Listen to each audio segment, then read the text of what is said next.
no nosso coração, muito.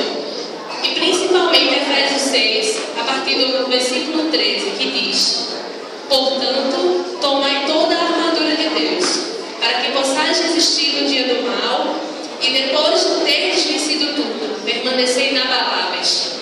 Estais, pois, firmes, cingindo-vos com a verdade, e vestindo-vos da couraça da justiça.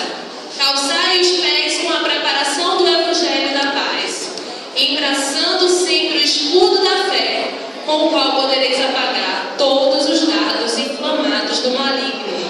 Tomai também o capacete da salvação e a espada do Espírito, que é a palavra de Deus, com toda oração e súplica, orando em todo o tempo no Espírito, e para isto vigiando com toda perseverança e súplica por todos os santos. Amém? Amém.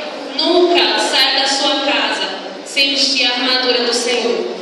Vista o capacete, vista a armadura, coloque a espada em suas mãos, porque todos os dias nós passamos por lutas, seja no nosso trabalho, até na nossa própria casa, na nossa escola, na nossa faculdade.